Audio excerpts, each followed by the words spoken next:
Siglo XIX, tan cercano y a la vez tan distante.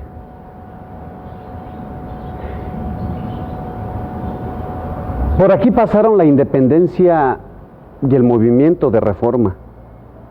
En este siglo nacieron la Feria Nacional de San Marcos y los grandes exponentes de las artes de nuestro estado: Posada, Herrán, Contreras, Esparzo Teo, entre muchos otros. Aquí en ese tiempo llegaron el ferrocarril y la gran fundición.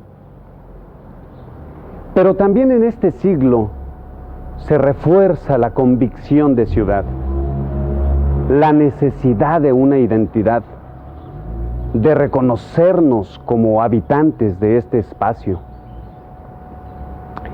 Fue José María Guzmán, jefe político en la primera mitad del siglo XIX, quien ordenó que todas las calles tuvieran nomenclatura y que fueran empedradas y embanquetadas.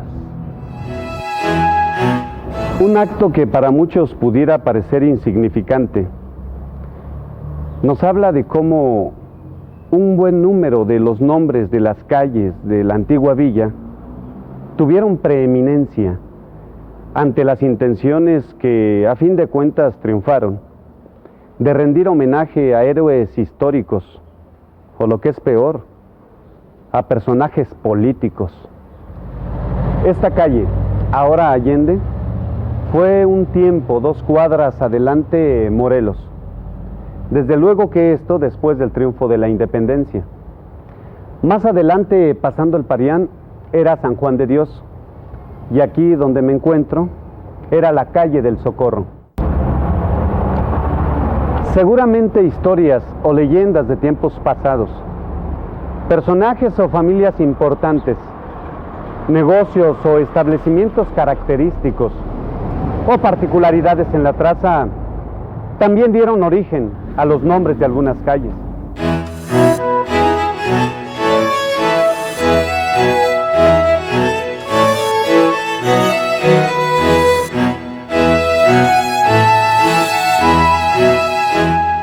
Además, desde los inicios de la villa, el arroyo de los Adoberos cruzó el poblado de oriente a poniente, dividiéndolo. En el siglo XIX se construyeron 2 puentes para facilitar el tránsito de personas y vehículos de tracción animal entre los 2 sectores. Hoy, ese arroyo es la avenida Adolfo López Mateos.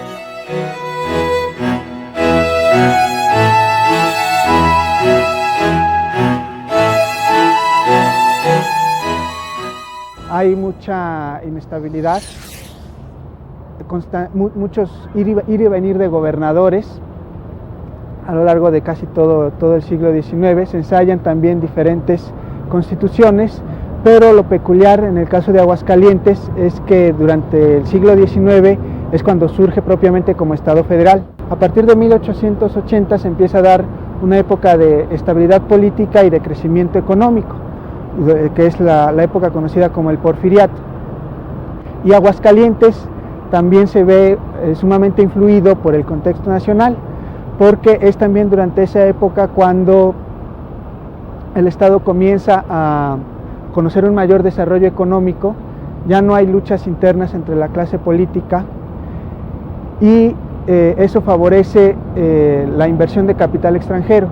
Llegan, como ustedes saben, los Guggenheim, llegan los talleres del ferrocarril central, se abren nuevas fábricas, crece la ciudad y todo ese ambiente de estabilidad política, de crecimiento económico, es muy notorio en Aguascalientes y en buena medida es parte de todo lo que está ocurriendo con muchos matices y con muchas diferencias en otras partes del país. Yo creo que así podría más o menos dividirse muy a grandes rasgos el siglo XIX. A lo largo de toda esta centuria vemos la progresiva conformación de una clase media, de lo que podríamos llamar una clase media compuesta por funcionarios, burócratas, comerciantes, artesanos, que poco a poco van conformando una identidad conforme avanza el siglo XIX. Por encima de esa clase media estaría la clase alta, Estamos hablando, para el caso concretamente de Aguascalientes, de hacendados, que eran los que tenían una especie de monopolio del poder económico y del poder político. Y por abajo de la clase media estarían las clases populares, los grupos populares, conformados básicamente por peones, arrendatarios, jornaleros, que trabajan en las haciendas o que tienen una pequeña propiedad, así como por la gente que vivía en la ciudad, los artesanos, carpinteros, zapateros, herreros. A finales del siglo XIX, ya durante el Porfiriato, se empieza a dar la conformación de la clase trabajadora, la clase obrera propiamente. Se pretendió ordenar la ciudad dado su crecimiento, pero el cuidado de las banquetas y de las fachadas de las casas por parte de los propietarios funcionó muy poco y casi exclusivamente en el centro de la ciudad. Pero en las afueras de la ciudad, en los barrios, donde la mayoría del espacio urbano todavía estaba dominado por las huertas, por ejemplo, ahí yo me imagino, intuyo por los testimonios de la época, que el desorden pues era casi absoluto. Desorden visto desde la perspectiva del gobierno, porque la sociedad creaba su propio orden. Y en las afueras, en los suburbios donde vivía la gente, donde vivían los sectores populares, ahí era en donde había menos vigilancia y donde los esfuerzos del gobierno por implantar esta ciudad ideal pues eran inútiles.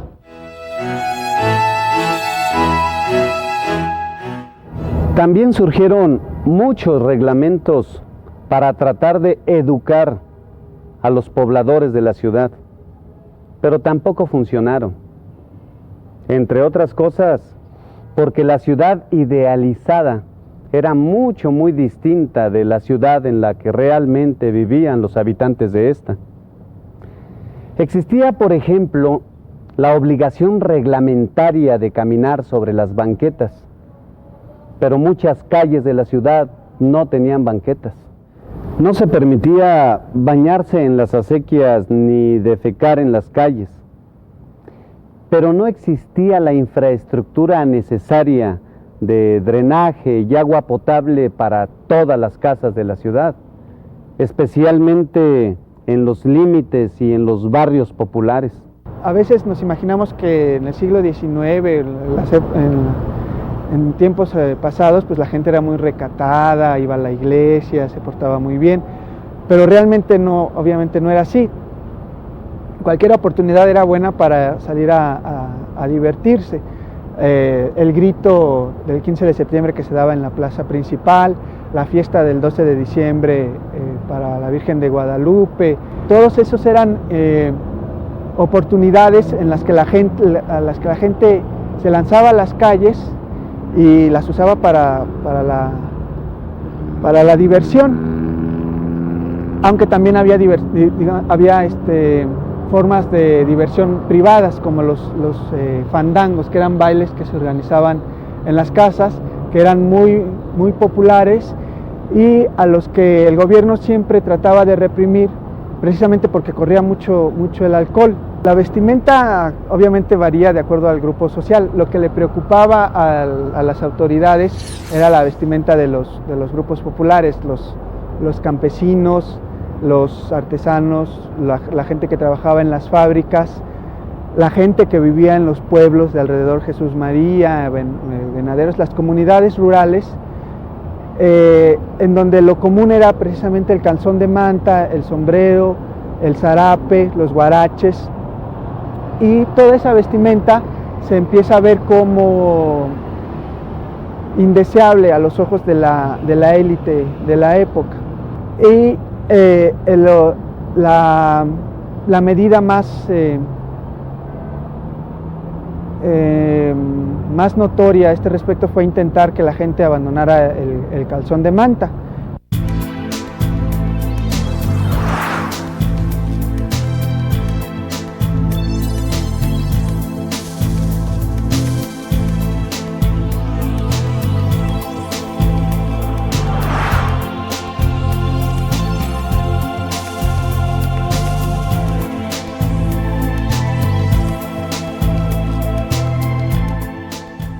Y aunque no todo lo que se trató de imponer funcionó, es muy probable que los esfuerzos hayan contribuido a configurar la imagen de ciudad con la que Aguascalientes arribó al siglo XX, con un gran impulso industrial.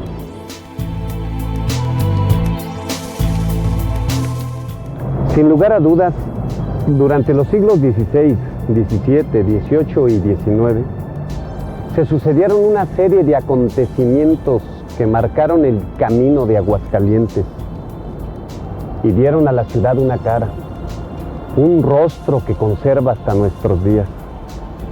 Desde las primeras calles hasta las amplias avenidas de ahora, desde los muros que quedan en pie desde el siglo XVI hasta los grandes edificios que hoy tenemos. Pero como dije antes, la historia no es una, ni única. Y lo que queda es seguir contemplando el paso del tiempo, la sucesión de hechos, lo que nos ha dejado el siglo XX, el de cambios más vertiginosos. Pero por ahora, regreso al descanso, a la observación.